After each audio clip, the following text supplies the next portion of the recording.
En el comentario fijado puedes encontrar el minuto exacto en el cual comienzo con la explicación del contenido de este video. Bueno, muy buenos días, muy buenas tardes o muy buenas noches a la hora que estén viendo este video. Me presento, yo soy el profe Ben, y en esta ocasión vamos a hablar sobre el periodo conservador, que cronológicamente hablando es la etapa que nos toca abordar. Lo más importante de este periodo en realidad es comprender sus características principales, ciertos hechos y avances que se dieron también durante estos años, las obras puntuales de cada presidente, de Bulnes, de Montt y demás, no es necesario que se las sepan como tan específico, no, en la PAES no preguntan por em, cada acción totalmente específica de cada presidente, no, no. Con que sepas como la idea general de, de qué hizo cierto presidente, o ni siquiera eso, es que, como les digo, muchas veces ni siquiera te sirve para inferir en alguna pregunta, no, o sea, no, es demasiado extraño que pregunten sobre alguna acción de algún presidente, la verdad. Tiene que ser alguna acción o muy importante para la historia de Chile o algún momento muy importante para la historia de Chile. No sé, por ejemplo, pueden preguntar acciones de José Manuel Balmaceda, medidas de José Manuel Balmaceda, pero es porque es parte de un periodo muy importante de Chile, que es en 1890, que es como esta guerra que hay entre el poder ejecutivo y el legislativo que da pie al parlamentarismo de la chilena, pero como les digo, es muy extraño que pregunten cosas de un presidente específico en realidad, así que tranquilidad con eso. Me gustaría saber qué frecuencia de subida de videos les acomoda a ustedes, porque claro, yo a veces me atraso un poco y subo videos, no sé, cada 9 días, cada 10 días, pido perdón por eso. Pero claro, si ustedes me dicen, no, un video a la semana estaría bien, por temas de tiempo y demás, porque quizá hay gente que va muy justa de tiempo con el tema de estudiar para la PAES, porque la PAES debe ser por ahí en junio, julio, por ahí la paz de invierno. Y claro, quizás hay gente que necesita como ya llegar con meses de anticipación con la materia para así poder rendir mejor. Por eso, como les digo, coméntenme también si es que quieran, ya sea por aquí en la caja de comentarios, en un correo, por privado, en Instagram o lo que sea, qué frecuencia de videos les va acomodando más. Bueno, qué frecuencia de videos. Qué frecuencia de subida de videos les va acomodando más. Así que eso. Muchísimas gracias por el apoyo, de verdad, por el cariño que me brindan. Yo estaré hasta la tumba agradecido, y más allá de la tumba, si es que hay vida también, seguiré agradecido de verdad de por vida por el resto de la existencia con esta oportunidad que me están dando de poder enseñar. Así que sin más preámbulo, comencemos. Bien, el contexto histórico. Recordemos que Chile venía de los ensayos constitucionales. Esto ya van a entender por qué lo coloco aquí, y es que durante este periodo, el periodo conservador, se desarrolló la Constitución de 1833, que claro, venía a poner fin en este caso a este periodo de incertidumbre constitucional, por decirlo de alguna forma, producto de los ensayos constitucionales que los repasé y los expliqué en el video anterior, los cuales dieron muestra también de que a Chile efectivamente le costaba consagrar, digamos, una rigidez en cuanto a lo constitucional. Claro, era un país nuevo, un estado nuevo, y cuando un estado es nuevo, un estado debe delimitar muchas cosas, debe conocer su territorio nacional, y van a entender también por qué digo esto, deben em, instaurar un marco jurídico, una constitución, que claro, durante los años 1811, 1812, 1814, lo que habían eran reglamentos constitucionales, no una constitución, pero bueno, en resumidas cuentas, Chile venía de los ensayos constitucionales, y claro, esto dio muestra también de la eh, escasa rigidez o estabilidad que había en el tema legal, en el aspecto de la Constitución. Recordemos que la Constitución, eh, por decirlo de alguna forma, es algo así como el cerebro de un Estado y de un país como tal, o el corazón. Regula muchísimas cosas, incluso en la propia Constitución política de la República de Chile se encuentra el mecanismo o el procedimiento así muy estructurado y muy reglado para reformar la propia Constitución. Entonces, bueno, para que asimile un poco la importancia que tiene la Constitución en cualquier país, en realidad. Aunque esta explicación que di en general es como para que entiendan como la dimensión y lo importante que es como para un país en sí tener una constitución fija y bien formada también. El segundo punto, que coloqué aquí, dice conflictos entre liberales y conservadores que dieron paso a la formación de la guerra civil, explicada en el video anterior. Y también la batalla del Ircay y bueno, la victoria conservadora. Todo esto es como el contexto de la llegada del periodo conservador como tal, que ya lo vamos a abordar a continuación. Bien, comienzo del periodo conservador. Se impone un orden autoritario y centralizado. Recordemos que Claro, en la guerra civil estaban los pipiolos contra los pelucones, los liberales versus los conservadores. Y claro, muchas de las diferencias que tenían venían también de la ideología como tal que poseían en este caso sus, ¿cómo les digo?, afiliados, adherentes, bueno, personas que conformaban cada bando. Em, Claro, los conservadores o pelucones en este caso eran más, digamos, allegados o aferrados a lo que son ideas quizás un poco más de descentralización del poder, quizás de no tanta rotación y libertades con respecto a según qué cosas tan extremas. Eran quizás un poco más rigurosos con según qué cambios y también más, como dice la palabra, conservadores con el inicio de ciertas reformas. Ya van a entender por qué digo esto más adelante, pero eso en general demostraba un poco la polarización política que también había en la época. No había como, y por lo mismo también no habían como muchas facilidades a la hora de llegar a acuerdos y demás, porque em, claro, no había una identidad tampoco. O sea, lo bueno es que quizás lo bueno que se puede sacar de eso es que, o sea, no en este contexto, sino que en general, es que para un país es muy importante que hayan como diversas opiniones políticas, ya que si solamente hay una, probablemente esa única opinión política se quiera perpetuar en el poder y cosas así. Entonces, claro, eso puede desembocar en algún hipotético dictador y más, pero bueno, en este contexto no había una identidad como tal, había demasiada polarización política, mucho nivel de analfabetismo. Bueno, la cosa es que costaba mucho llegar a acuerdos, básicamente. Pero bueno, se impone entonces un orden autoritario y centralizado. El gobierno entonces es liderado por los pelucones, entre paréntesis conservadores, para que siempre lo asocien y no se les olvide, porque claro, en la prueba les pueden hablar sobre los pelucones y a ustedes se les puede olvidar. Si eran los liberales o los conservadores, bueno, por eso se los repito, para que no se les olvide, ya que puede estar esa confusión también. Eh, em, Bien, algunos presidentes del periodo conservador. Está José Joaquín Prieto, Manuel Bulnes, Manuel Montt. Como les comentaba, no es extremadamente importante y primordial que ustedes sepan cada una de las acciones y cada una de, digamos, las hazañas o las medidas que tomó cada presidente de la historia de Chile. No, no es tan fundamental o de vida o muerte, ya, por si acaso. Los pongo aquí solamente para que sepan también algo que quería como mencionar. Si se dan cuenta, son como de 10 años a 10 años, ¿no? O sea, 1831, 1841, 1841 hasta 1851, son como por 10 años. ¿Por qué? Porque, claro, era una característica también propia de este periodo.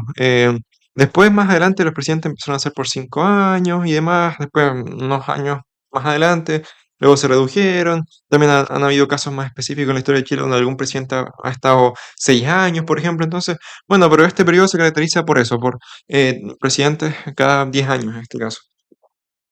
Redacción de la Constitución de 1833, elaborada por Mariano Egaña y José Joaquín de Mora. Aprobada entonces durante el gobierno de José Joaquín Prieto, busca poner fin a este periodo de incertidumbre constitucional, entre comillas, y consolidar una estabilidad. Lo que les expliqué anteriormente tiene relación con esto que estoy explicando ahora. Eh, claro, no tenía una constitución fija, sólida, que diera según qué garantías. Ahora, ustedes se podrán preguntar, ya, y si era tan buena, ¿por qué la cambiaron en 1925? Ya, a ver. Dos cosas. Uno, claro, como yo estoy enseñando en este caso, no puedo establecer juicios de valor de no, esto fue muy bueno o no, esto fue muy malo. Yo no les puedo decir si fue muy buena o muy mala la Constitución de 1833 según estándares morales. Lo que sí les puedo decir es que fue importante, porque se mantuvo mucho tiempo, porque puso fin a este periodo de inestabilidad constitucional, porque duró bastante tiempo y porque permitió que Chile pudiera, entre comillas, sustentarse o existir durante bastante tiempo también, ya que, ¿qué pasa si hay una constitución muy mala? Bueno, el país se va a ver muy mal regulado, va a funcionar muchísimo peor. Entonces, objetivamente hablando, la importancia de esta constitución es esa, su vigencia, el hecho de que dio esa especie de orden o estructura que necesitaba Chile también durante bastante tiempo, hasta 1925, que ahí se creó otra constitución. Pero bueno, volviendo a la pregunta inicial, si era tan buena, ¿por qué la cambiaron? Se preguntarán. Y es que resulta que, claro, las sociedades van avanzando y por consiguiente las necesidades y los problemas sociales también van avanzando. Entonces, Em, hoy en día, por ejemplo, con el tema de la inteligencia artificial y demás, claro, deben ir saliendo leyes y medidas que puedan prever ciertos o hipotéticas situaciones conflictivas que se puedan dar con el uso de la inteligencia artificial. Claro, bueno, sí, las leyes y demás tienen que ir actualizándose e ir avanzando conforme avanza la actualidad. Claro, imagínense que, no sé, en la Constitución actual, por ejemplo, hayan leyes sobre esclavitud y cosas así, o sea, leyes como que, entre comillas, regulen la esclavitud y cosas así. Em, la regulen tipo, ya, si tienes un esclavo, hace esto, esto, esto. Es como, no, pues si ya no hay esclavos, ¿por qué esta ley me habla de los pasos para, no sé, intercambiar esclavos? Ponte tú. Es como fuera de lugar, para que se entienda una idea. Las leyes en general tienen que ir y ajustarse a la realidad actual. Y claro, la Constitución, evidentemente, de 1833 no atendía las mismas situaciones que necesitaban atender en 1925. Aparte, en 1925 estaba todo el tema de la cuestión social, el descontento, no sé, un montón de personas viviendo en una muy mala condición, ausencia de leyes laborales, etcétera, de contratos como que protejan al trabajador. Ese periodo es muy interesante, todo este periodo de las pulperías, del pago en fichas y demás. Creo que la obra de Subterra también es como de esa época. Pero bueno, ese es tema para otro video que viene más adelante. La cosa es que la Constitución duró mucho tiempo, pero pese a que sea buena, mala, importante o lo que sea, la cosa es que debe ser cambiada cuando, en este caso, las necesidades sociales pidan cosas nuevas que esa Constitución no puede proveer. Bien, características de esta constitución. Tenía un carácter autoritario, la reelección presidencial. El presidente también tenía muchas atribuciones y había un sufragio censitario. Quizás le suena esto de voto censitario y demás. Dice en relación con este voto con restricciones. No recuerdo muy bien las especificaciones exactas, pero era algo así como, ya, puedes votar si eres hombre y con 21 años si eres casado y mínimo 25 años si eres soltero, una cosa así. Era como con muchos requisitos también, tenían que tener, no sé, alguna propiedad, ciertos bienes y demás, entonces era como restrictivo en ese sentido. Aunque, bueno, creo que había una diferencia entre sufragio censitario y restrictivo. Bueno, no estoy seguro. Me lo pasaron el año pasado en Derecho Político y se me olvidó. Se me olvidó. Pero bueno, la cosa es que también el tercer punto que menciono aquí dice relación con que el presidente tenía muchas atribuciones. ¿Por qué? Le buscaban dar mucha fuerza al poder ejecutivo, aunque eso en realidad es tradición en Chile. Usualmente, a lo largo de la historia de Chile, siempre se le ha dado mucha atribución al ejecutivo. Y de hecho, eso fue lo que provocó cierto malestar o cierta disconformidad en el año 1890 con Balmaceda, porque Balmaceda quería aún más poder o conservar el poder que ya tenía, no, no sé la verdad. Pero, claro, el Parlamento, vale decir el poder legislativo, quería también tener más poder. Y claro, eso provocó un choque de intereses, guerra civil y demás, y bueno, y pasó lo que pasó. Pero en sí ha sido una especie de tradición.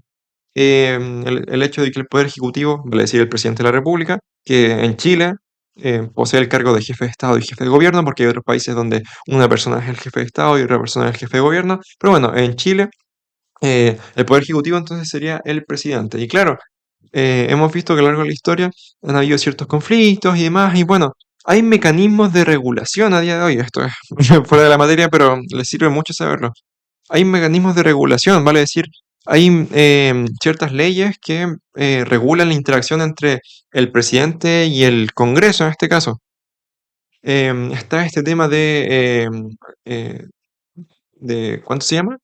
Eh, Cuando envían un proyecto de ley también hay como hay ciertos plazos también y demás. También el presidente tiene ciertas funciones sobre el Congreso, pero el Congreso también tiene cierta influencia sobre el presidente y demás. Entonces, claro, es como una especie de mecanismo de control. Ese mecanismo se llama mecanismo de frenos y contrapesos, al menos así me lo enseñaron a mí. Pero sí, es como para que entiendan un poco la interacción que hay a día de hoy entre presidente y el poder legislativo en este caso, o para decir el poder ejecutivo con el poder legislativo. Em, claro, aquí también es importante mencionar el hecho de que, bueno, aquí en el punto uno, perdón, el primer punto lo menciono, el carácter autoritario. Ya van a ver que este periodo se caracterizó por buscar una rigidez y por consolidar una rigidez.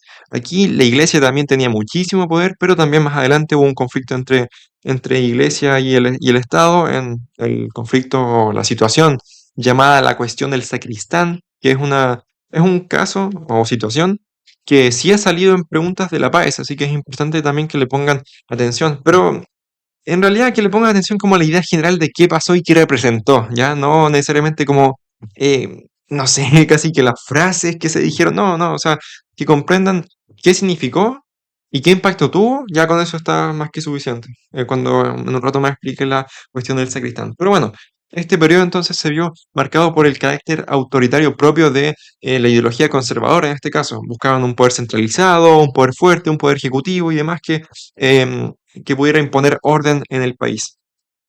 Ay, perdón, me adelanté mucho, me adelanté mucho. Presioné una tecla sin querer, me adelanté mucho. ¿Dónde voy? Em, mm, Aquí. Bien, Diego Portales, ¿quién fue? Quizás, no sé, quizás cerca de donde viven ustedes hay alguna calle que tiene su nombre o quizás han escuchado por ahí, pero ¿quién era Diego Portales? Bueno, era un empresario con visión conservadora. En varios videos yo he hablado sobre su visión sobre que Chile tenía muchos vicios, mucha gente analfabeta y demás. Bueno, también se decía que él estaba en contra de ciertos políticos o de la política en general. La cosa es que él nunca fue presidente como tal, pero siempre tuvo muchísima influencia dentro de Chile, ¿ya? Porque hay personas que quizás pueden pensar que fue presidente y demás, no. Creo que fue ministro, pero siempre tuvo muchísima influencia y muchísimo poder. Después cuando murió en 1837, creo, que lo voy a explicar un poco más adelante.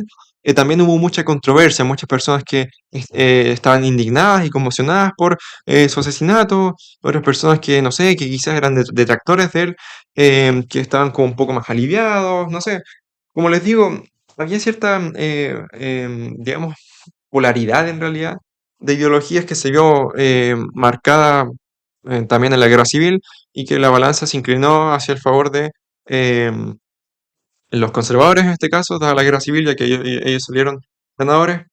Da cuenta también de lo profundo que era en este caso esas diferencias políticas, ¿no? Que se vio también en la guerra civil y que se veía también aquí en el periodo conservador, y que van a ver más adelante que cierto descontento, cierto, digamos, resurgimiento, por decirlo de alguna forma, del poder del Partido Liberal, cierto conflicto con la Iglesia y demás, todo eso provocó la caída del periodo conservador, o no sé si caída, pero la transición al menos del periodo conservador al periodo liberal.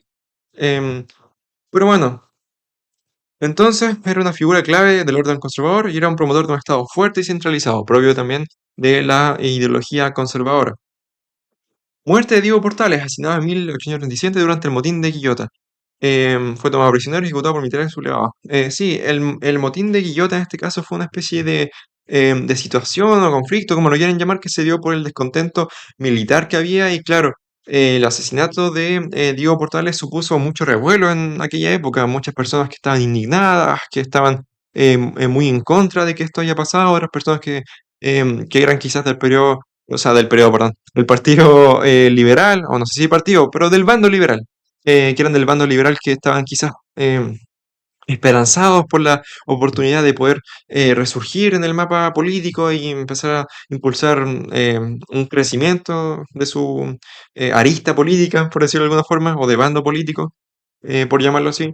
Entonces, claro, habían opiniones divididas en realidad. Lo cierto es que en cualquier parte del mundo, con cualquier presidente del mundo, que sea un presidente de derecha, de izquierda, de donde sea, siempre va a haber gente que cuando ese presidente haga algo mal, esa gente del bando contrario va a estar muy contenta y va a estar esperanzada de que algún día haga algo muy mal y caigan y aprovechen como ese momento de debilidad para poder aumentar su poder. Eso puede pasar en cualquier país del mundo, en cualquier momento del mundo. Es algo como muy, no sé si natural del ser humano, pero sí algo muy recurrente en las prácticas políticas en realidad. Aprovechar la debilidad del adversario para potenciarse uno. Es algo muy común en la política en realidad. Es algo que se da, algo que se da, para bien o para mal, algo que se da bastante frecuente. Pero bueno, guerra contra la Confederación Perú-Boliviana. Esto, a ver, no es lo mismo que la guerra del Pacífico, ya eso es otra cosa que se da como, ¿cuánto? 40 años más adelante, más o menos por ahí. Esto es la guerra contra la Confederación Perú-Boliviana. Hay un señor que se apellidaba Santa Cruz, creo que fue, y quería como expandir como el dominio de Bolivia, y ahí como que, no sé si se hizo presidente de Perú o algo así, pero bueno, la cosa es que unió a Perú con Bolivia, y claro, eso era una amenaza para la hegemonía de Chile, y para no sé si independencia de Chile, pero sí para la mantención de cierto poder en Chile, ya que claro, Chile sabía que él tenía, que tenían cierto potencial para convertirse en una potencia en el Pacífico y en el Cono Sur. Y claro, si venía una confederación Perú-Boliviana que quizás podía atentar contra Chile, que quizás podía ir y, no sé, atacar a Chile o lo que sea, o que quizás podían conseguir beneficios mayores que los que podría conseguir Chile estando solo, claro, era digamos, un conjunto de amenazas en cuanto a temas bélicos, en cuanto a temas económicos y demás, que provocaba cierto descontento en Chile o cierta incomodidad. Y eso también dio pie, en este caso, a el conflicto que se dio entre 1836 y 1839. Creo que Portales, no sé si, creo que estaba a favor de que se desarrollara este conflicto, ya que, em, claro, eso iría un poco también de la mano con estas como ansias que tenía él de que Chile se consolidara como un país fuerte y respetado en este caso, que algo que pudo conseguir después de la Guerra del Pacífico, pero bueno, la caída después se dio como 20 o 30 años después con la llegada del salitre sintético, sobre todo a nivel económico se dio esa caída. Pero bueno, eso ya lo vamos a analizar más adelante, en otro video. Bien, se dio también el liderazgo de Manuel Bulnes en la campaña, se dio la batalla de... Ay, perdón, otra vez me adelanté. Se dio la batalla de... Ay, no me acuerdo el nombre. Yungay creo que era.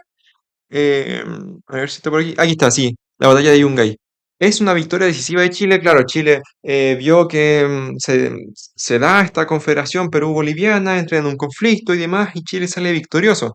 Se disuelve la confederación y se consagra a Chile como potencia regional. Y en consecuencia de ello, aumenta el sentimiento de pertenencia nacional, que esto es el equivalente a que se dan los inicios del concepto de nación explicado en videos anteriores. La nación. Recuerden que estos como sentimientos de pertenencia, de oye, yo soy chileno, me gusta la cueca, el copihue, el cóndor, no sé qué, todo ese sentimiento de, tengo juegos típicos, me gusta esta tierra, yo soy chileno y lo digo con orgullo, todo eso no surge apenas nace un país, surge con el tiempo, surge con guerras ganadas, con la consolidación de costumbres, con la consolidación de ciertas prácticas en común, y eso conlleva tiempo también. Y algo que es un elemento que siempre consagra mucho sentimiento nacional es cuando se ganan ciertas guerras o ciertos conflictos con otras naciones. Claro, tú ganas eso y te sientes lo mejor de lo mejor, te sientes sublevado, la gente se une, todos se sienten orgullosos de ser de ese país que ganó. Es algo así como cuando un club de fútbol le gana a otro club de fútbol. Claro, todos esos hinchas del club de fútbol que ganó se sienten empoderados, se sienten fuertes, se sienten más unidos. Es algo así, básicamente. Para explicarlo con un poco más gráfico, un poco más cercano a uno.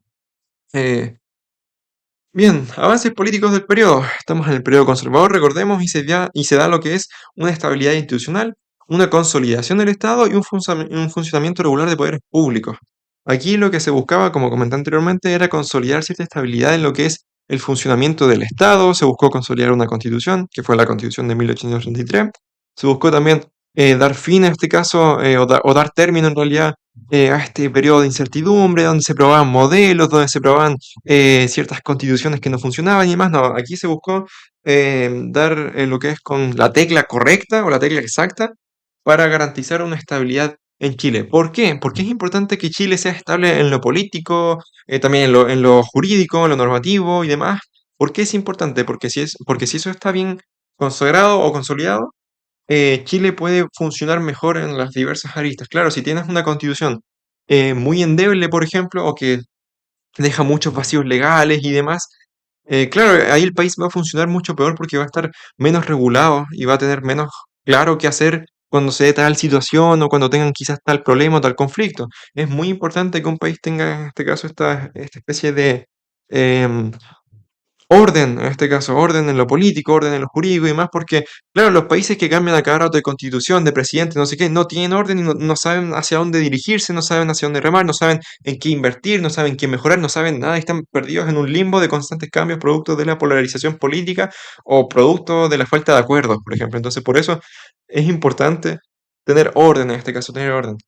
Les voy a dar otro ejemplo muy, no sé, muy característico. Es, por ejemplo, que un director de fútbol, o sea, un director técnico de fútbol, llega a un club y solamente está ahí 2 semanas. Claro, en esas 2 semanas no tuvo tiempo ni para conocer a los jugadores, ni para saber cuáles va a vender, ni para saber cuáles va a comprar. No tuvo tiempo para conversar con los jugadores, conocer sus características, ensayar tácticas, formaciones, no tiene tiempo de nada. Pero si está 8 años en el cargo, claro, ahí tiene tiempo para invertir en según qué jugadores, invertir en según qué zonas y demás. Claro, hay tiempo, hay orden, y si hay orden y estabilidad, las cosas pueden funcionar mejor. Eh, ya que hay una claridad una claridad de hacia dónde van a ir dirigidos los esfuerzos, o en realidad el destino del club, en el ejemplo, y el destino del país, en este caso de Chile. Por lo mismo, es muy importante que un país tenga orden interno, ya que si es un revoltijo de un montón de ensayos constitucionales o de reformas, también en este periodo de 1820 y 1830, que es el que viene antes del periodo conservador, hubieron un montón de presidentes y demás, un montón de muchísimas rotaciones, etcétera. Un desorden que, claro, el desorden no permite que haya, en este caso, esta rigidez que es necesaria muchas veces para el progreso. Quizás el ejemplo del técnico, no sé, quizás es un poco, no sé, raro, pero creo que es un buen ejemplo, la verdad, creo que es un buen ejemplo y da cuenta de que el tiempo, o sea, que cuando hay un modelo bueno y le das tiempo, ese modelo bueno necesita efectivamente ese tiempo para poder mostrarse y para poder desarrollarse en realidad. Y también el hecho de tener un buen modelo o una estructura interna rígida y clara permite también esclarecer cuáles serán los caminos de inversión, en qué vas a invertir, en qué plan de, no sé, en qué plan de, de estructuración del país vas a invertir, si vas a invertir en ferrocarriles o si vas a invertir, no sé, más adelante, 100 años después, no sé, en carreteras, en qué vas a poner esfuerzos, en qué te quieres especializar. Claro, todo eso lo permite tener, o sea, todo eso está y lo permite un orden, tener un orden, una claridad. Avances económicos, se da el crecimiento de la minería, la plata y el cobre. El cobre chileno siempre ha sido muy conocido en realidad. También otro material, o materia prima, si lo quieren llamar así, que es una materia prima, fue muy conocido, pero después de la Guerra del Pacífico fue el salitre chileno. Había hasta publicidad en Brasil, así en todos lados, el salitre chileno, hasta que llegó el salitre sintético alemán, que destronó el podio, la hegemonía del salitre chileno. Se da la expansión del comercio, mejor en la recaudación fiscal. Se buscaba dar entonces un orden en el tema económico, ya que esto es bastante importante, ya que si tienes dinero, básicamente puedes invertir en infraestructura, en educación, en salud, en hospitales, en un montón de cosas. O sea, era fundamental que en este periodo Chile se conociera a sí mismo, viera en qué zonas del país se produce tal cosa, buscara las formas para producir aún más de eso y poder venderlo en el mercado internacional, porque ahí podría conseguir ganancias y esas ganancias se podrían invertir en infraestructura, en salud, en educación, y eso a futuro sería aún más ganancias. O sea, es todo un plan en realidad, es todo un plan que había que hacer. Y claro, ese plan se sustenta y es posible mediante la recaudación fiscal y también la recaudación de ventas que pueden hacer en el mercado, cuando venden materias primas y demás. Y claro, aquí los países, bueno, a día de hoy hay países que son vendedores de materias primas, otros que producen productos, en este caso, Estados Unidos, China, Brasil también. Claro, Chile, por ejemplo, es un vendedor de materias primas. Eso tiene pros y contras. Lo bueno es que si tu materia prima es muy buena, te puedes hacer, no sé si millonario, pero puedes conseguir muchísimo dinero como país. Y claro, lo malo es que te vuelves muy dependiente a que te compren y te vuelves muy dependiente a que, no sé, si por ejemplo alguien saca algo mejor que lo que tienes tú, automáticamente vas a perder un montón de dinero y quizás ese negocio no va a ser tan rentable para ti como país. No sé, lo que le pasó al salitre chileno con el salitre sintético alemán, por ejemplo. Em, claro, son pros y contras en realidad. Pero en Chile hubo un momento donde quiso sacar propios productos de Chile. O sea, no es que en Chile no se produzcan productos chilenos, pero me refiero a que hubo una época en la cual Chile buscó potenciar la industria local, que fue el periodo EASY, ¿cómo se llama? Modelo de sustitución por importaciones, algo así. Que se buscó crear productos chilenos, autos chilenos, cosas chilenas en realidad. Y, y claro, da muestra de este cambio de pasar de únicamente vender materias primas y más y comprar productos ya hechos de otros lados a, oye, nosotros vamos a fabricar nuestros propios productos. Lo complicado de eso es que para producir tus propios productos necesitas gente especializada, gente que sepa, que conozca, que esté formada en eso. Y claro, eso requiere un nivel muy alto de educación, un nivel muy alto de especialización muchas veces y demás. Entonces, eso en cuanto a logística muchas veces no es sencillo de conseguir o sencillo de crear o de formar en realidad. Aparte, muchas personas que son muy buenas en estos campos que estoy mencionando, muchas veces no se quedan en Chile y se van a otros lados, por ejemplo, no sé, a países donde les den más oportunidades o más dinero, no sé, Estados Unidos, Alemania, etcétera. Bien, también se dan avances en la infraestructura. ¿Por qué? Los avances en la infraestructura son bastante importantes ya que te permiten conectar el país como tal. Claro, si tienes un recurso en el sur y necesitas llevarlo al norte, ¿cómo lo transportas? No sé, es complicado. Y así que se empezó a iniciarlo con lo que es la construcción de caminos, puentes y puertos. Se da el inicio del ferrocarril en 1851, la mejora de las comunicaciones internas y vienen personas de Europa a Chile. ¿Por qué? Bueno, empiezan a traer académicos y gente que sabe de según qué temas más especializados para avanzar en ciertos procesos, como la, entre comillas, pacificación de la Araucanía, también fundación de universidades, instauración de ciertos cursos y especializaciones y demás, avance en la educación. Bueno, la cosa es que empezaron a llegar también personas de Europa en realidad. De hecho, se cree que a día de hoy, alrededor de 500.000 chilenos venimos no sé, de alguna persona que, no sé, era de Francia o de Alemania, no sé, y vino para acá. Em, Eso de la pacificación de la Araucanía lo pongo entre comillas porque no sé si fue tan pacificación, la verdad. Hay mucha duda sobre ello, ya que se dice que fue bastante violenta. Claro, Chile conocía hasta el sur y después no conocía de la zona austral. Entonces, claro, tenían que descubrir qué había en la zona austral, no sabían hasta dónde llegaba Chile en estos años. Entonces, mandaron, hoy no sé cómo decirlo, no sé si conquistadores, no, pacificadores, bueno, no sé, gente que explora, básicamente. Mandaron gente que explora a la zona austral para ir conociendo territorio, ver qué había y demás, y así se fue descubriendo Chile por dentro en realidad, ya que Chile hasta estos años no sabía muy bien hasta dónde llegaba su territorio. Aparte, Chile después sufrió varios cambios en su estructura. No sé, después de la Guerra del Pacífico incorporó varios territorios en el norte y demás. Así que, bueno, desarrollo de la educación. Hicieron fundaciones de liceos y colegios, se crea la Universidad de Chile en 1842 y llegaron académicos de Europa a potenciar la educación y avances en diversas áreas en Chile, como expliqué anteriormente. Reacción del gobierno ante la cuestión del sacristán. Claro, aquí se da un conflicto entre la iglesia y el Estado en este caso, que creo que lo pongo más adelante, creo. Aquí está. El conflicto entre iglesia y Estado. Lo que pasó creo que fue que se negó a un obispo nombrar a un sacristán sin autorización del gobierno. Y aquí se desató como un debate sobre el control eclesiástico y la relación que había entre el Estado y la Iglesia. Por lo mismo, se discutió sobre esta relación, se generaron tensiones con sectores conservadores y se discutió sobre las funciones de la Iglesia. Como les comento, la Iglesia también tenía muchísimo poder y muchas veces tenía también ciertas funciones que a día de hoy no tiene, obviamente. Y claro, muchas veces también se daba esto de que la Iglesia era tan, pero que tan importante que parecía que muchas veces casi que ella mandaba. Y claro, esto se fue reduciendo considerablemente durante el periodo esta transición del periodo conservador al periodo liberal. El periodo liberal se redujo y luego se separó totalmente la Iglesia del Estado con la Constitución de 1925.